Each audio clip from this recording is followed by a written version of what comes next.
قیامت قائم نہ ہوگی حتیٰ کہ فرات سونے کے پہاڑ سے کھل جائے گا، اس پر لوگ آپس میں جنگ کریں گے اور اس سونے کو حاصل کرنے کے لیے، اس کا مالک بننے کے لیے سلطنتیں جنگ کریں گی، عوام لڑیں گے۔ اس لڑائی کے نتیجے میں ہر 100 میں سے 99 آدمی قتل ہو جائیں گے۔ اٹ مینز 99% لوگ جو اس لڑائی میں ہوں گے وہ مارے جائیں گے۔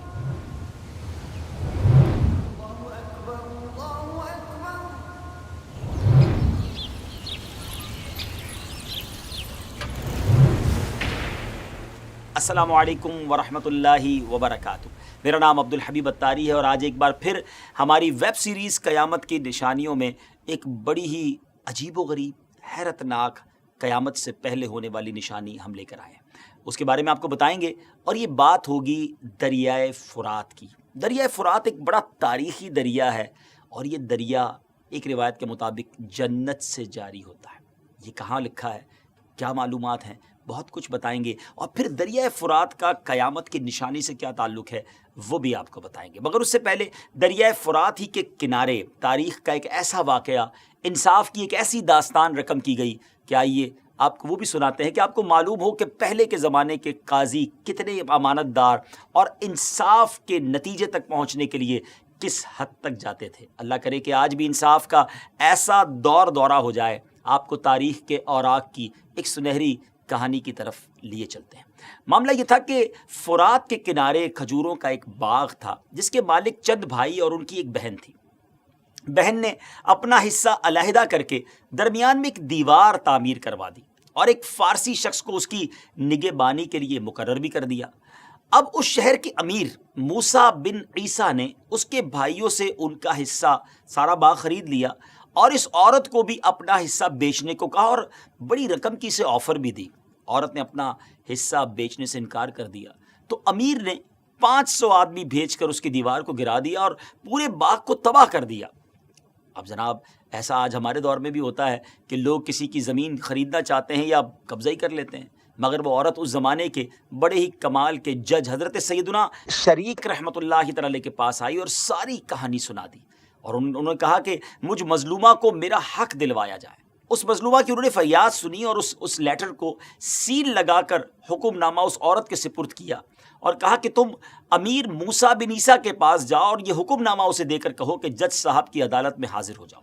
عورت وہاں سے نکلی اور دربان کو اس نے جج صاحب کا پیغام سنایا کہ جا کر امیر صاحب کو بتا دیں۔ تو موسیٰ بن عیسیٰ نے جب حکم نامہ دیکھا تو ایک آفیسر سے جا کر کہا کہ جاؤ اور جج شریک کے پاس جا کر کہو کہ ایک عورت نے مجھ پر ناحق دعویٰ کیا اور تم اس کے دعوے پر مجھے عدالت میں طلب کر کے اس کی مدد کر رہے ہو۔ آفیسر کو مجبوراً جانا ہی پڑا، مگر آفیسر کو معلوم تھا کہ اسلام کا یہ انصاف پسند جج ایک مجرم کا پیغام لانے پر مجھے ضرور قید میں ڈال دے گا۔ اسے معلوم تھا کہ ہمارے امیر صاحب غلط کر رہے ہیں اور عورت مظلوم ہے۔ بہرحال جاتے ہوئے اس آفیسر نے اپنے غلاموں سے کہہ دیا کہ میرے لیے جیل میں بستر وغیرہ کا انتظام کر دو، کیونکہ آج میں نے جیل جانا ہے، جج صاحب نے مجھے چھوڑنا نہیں۔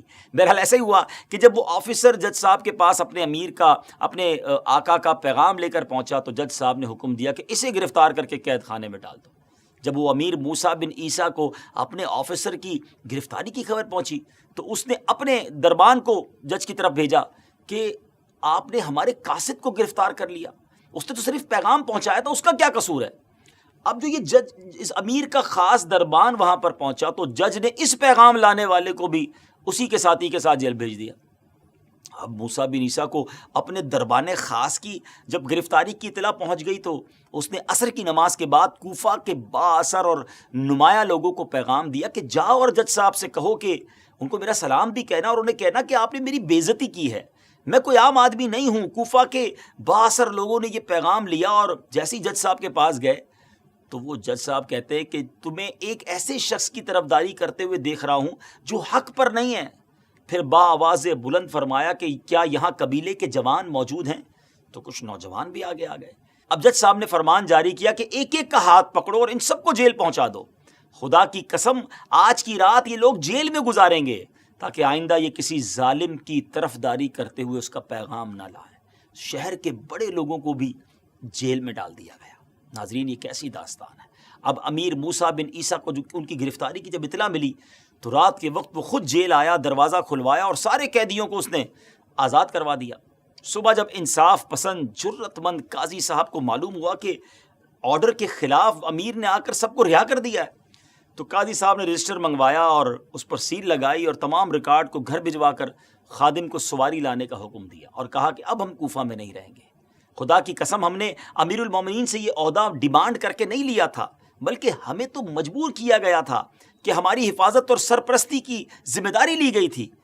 اب کوفہ میں انصاف قائم کرنا مشکل ہو گیا ہے، لہٰذا مجھے یہ عہدہ نہیں چاہیے۔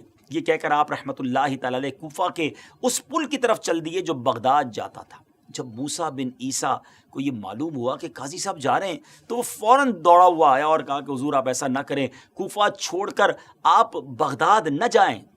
مگر قاضی صاحب بھی قاضی صاحب تھے۔ قاضی صاحب کہتے ہیں میں اس وقت تک نہیں رکوں گا کہ جن جن کو آپ نے آزاد کیا ہے ان کو پھر جیل میں ڈالا جائے۔ آخرکار موسیٰ بن عیسیٰ جو امیر تھا اس کو قاضی صاحب کی یہ بات ماننی پڑی اور سب کو جیل واپس ڈالا گیا۔ اس کے بعد ہوا یہ کہ قاضی صاحب نے اس خاتون کو بلایا اور وہاں اب موسیٰ بن عیسیٰ اور سامنے وہ خاتون ہے، اور اس کے بعد وہاں وہ باقاعدہ فیصلہ کیا گیا اور وہاں پر قاضی صاحب نے قضا قائم کی اور امیر موسیٰ بن عیسیٰ کو زمانے نے منظر دیکھا کہ اس پورے جو شہر کے امیر تھے مظلوم عورت کے برابر کھڑا کیا اور عورت سے فرمایا کہ جس پر تم نے دعویٰ کیا وہ تمہارے سامنے موجود ہے۔ امیر موسیٰ بن عیسیٰ نے کہا اے انصاف پسند قاضی، اب میں خود حاضر ہو گیا ہوں، تو میری وجہ سے قید کیے جانے والوں کو تو آزاد کر دیں۔ فرمایا ہاں اب انہیں آزاد کیا جا سکتا ہے۔ یہ کہہ کر انہوں نے باقی لوگوں کی رہائی کا پروانہ جاری کر دیا۔ اب فرمایا کہ اے موسیٰ بن عیسیٰ، اس عورت نے تم پر جو دعویٰ کیا اس بارے میں تم کیا کہتے ہو؟ اب وہ امیر کہتا ہے ہاں یہ سچ کہتی ہے۔ فرمایا وہ تمام چیزیں جو اس سے لی گئی تھی واپس کی جائیں اور جو دیوار گرائی گئی اسے فوراً تعمیر کروایا جائے۔ تو امیر کہتا ہے کہ ٹھیک ہے، میں فوراً یہ کام کروا دیتا ہوں۔ کیا اس کے علاوہ بھی کوئی دعویٰ ہے؟ قاضی صاحب نے اس عورت سے پوچھا کہ تمہارا کوئی اور دعویٰ ہے؟ اس نے کہا ہاں، میرے سرونٹ کا، میرے جو کام کرنے والا تھا اس کا گھر بھی گرایا گیا ہے، اس کا سامان بھی ٹوٹ پھوٹ گیا ہے۔ امیر نے کہا کہ میں اس کا نقصان بھی پورا کر دیتا ہوں، اس کا بھی ازالہ کر دیتا ہوں۔ قاضی صاحب نے پھر پوچھا کہ اب کوئی دعویٰ، کوئی کلیم باقی ہے؟ عورت نے کہا اب میرا کوئی دعویٰ باقی نہیں ہے، اللہ پاک آپ کو اچھی جزا عطا فرمائے۔ پھر وہ عورت دعائیں دیتی ہوئی چلی گئی۔ ناظرین، یہ تھے اس زمانے کے قاضی، یہ تھا انصاف کا انداز۔ امیر اور غریب سب کے لیے ایک انداز ہوا کرتا تھا۔ اللہ کرے کہ آج بھی ایسا دور آ جائے اور اگر ایسے لوگ ہمیں سن رہے ہیں جو انصاف کرنے کے موقع پر ہوتے ہیں، جو اس سیٹ پر موجود ہوتے ہیں، اللہ پاک انہیں بھی صحیح معنوں میں انصاف کرنے کی توفیق عطا فرمائے تاکہ مظلوم کا حق اسے مل جائے۔ جی ویورز، آپ نے یہ واقعہ سنا۔ واپس آتے ہیں نہر فرات کی طرف۔ نہر فرات یہ وہ تاریخی نہر ہے کہ جس کو آخری نبی علیہ الصلوۃ والسلام نے معراج کی رات دیکھا، اور حدیث مبارکہ میں ہے کہ معراج کی رات پیارے آقا علیہ الصلوۃ والسلام کو سدرۃ المنتہا لے جایا گیا، جو کہ بیری کا ایک درخت ہے۔ پیارے آقا علیہ الصلوۃ والسلام نے فرمایا کہ اس کے پھل مقام ہجر کے مٹکوں کی طرح اور اس کے پتے ہاتھی کے کانوں جیسے تھے۔ وہاں 4 نہریں تھیں، 2 ظاہر اور 2 پوشیدہ۔ میں نے جبرائیل سے پوچھا کہ یہ نہریں کیسی ہیں، تو انہوں نے کہا کہ جو 2 پوشیدہ ہیں وہ جنت کی نہریں ہیں، اور جو 2 نہریں ظاہر ہیں وہ نیل اور فرات ہیں۔ سبحان اللہ، دریائے نیل اور دریائے فرات جو ہے یہ گویا سدرۃ المنتہا سے جاری ہوتے ہیں۔ روایتوں میں ہے کہ دنیا میں موجود دریاؤں میں سب سے افضل دریا سیحون، جیحون، دجلہ، فرات اور مصر کا دریائے نیل ہے۔ اور اسی دریائے فرات کے بارے میں امیر المومنین حضرت سیدنا عمر فاروق رضی اللہ تعالیٰ عنہ فرماتے ہیں اگر دریائے فرات کے کنارے ایک بکری کا بچہ بھی مر جائے تو مجھے اس بات کا خوف ہے کہ کہیں مجھ سے اس بارے میں بروز قیامت سوال نہ کیا جائے۔ سبحان اللہ، ایسے بھی حکمران ہوا کرتے تھے کہ ایک بکری کے بچے کی ذمہ داری بھی اپنے اوپر لیتے ہیں۔ اللہ کرے کہ آج کے دور کے حکمران بھی اپنی رعایا کا خیال رکھیں۔ بہرحال اس دریائے فرات کے کنارے میدان کربلا میں نواسہ رسول جگر گوشہ بطول حضرت امام حسین رضی اللہ تعالیٰ عنہ کو شہید کیا گیا تھا۔ اس دریا کا تذکرہ کئی احادیث میں آیا ہے۔ اس کے علاوہ آپ نے بہت سے واقعات میں اس کا نام سن رکھا ہوگا۔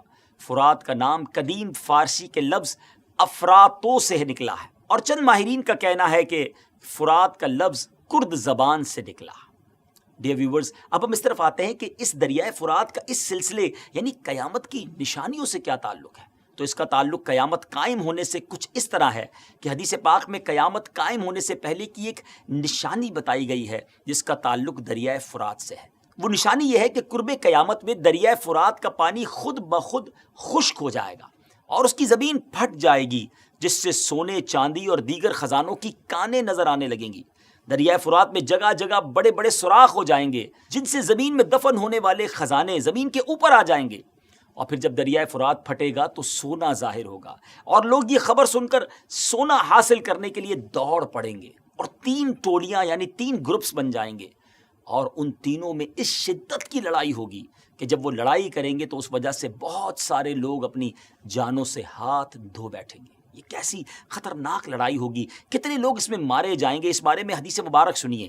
نبی پاک علیہ الصلوۃ والسلام نے فرمایا کہ قیامت قائم نہ ہوگی حتیٰ کہ فرات سونے کے پہاڑ سے کھل جائے گا، اس پر لوگ آپس میں جنگ کریں گے، یعنی فرات کا پانی خشک ہو جائے گا اور اس کی تہ میں سونا چاندی کا خزانہ ظاہر ہو جائے گا، اور اس سونے کو حاصل کرنے کے لیے، اس کا مالک بننے کے لیے سلطنتیں جنگ کریں گی، عوام لڑیں گے، یعنی سیدھے الفاظ میں کہا جائے تو وہ سونا کیا ہوگا؟